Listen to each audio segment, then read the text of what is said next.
sa Bawis Life. Kami kanimo sa among kabasog sa lawas karong adlaw ingon man sa mga grasya nga aniya karon sa among atubangan.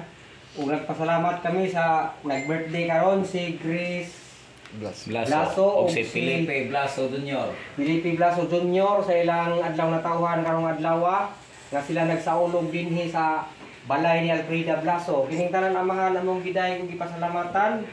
Pinaagi sa mong Ginoong Kristo imong anak nga buhi ug hari uban kanimo sa Espiritu Santo. Dios na usa hangtod sa kahulugan. Amen. Samahan sa anak sa Espiritu Santo. Happy birthday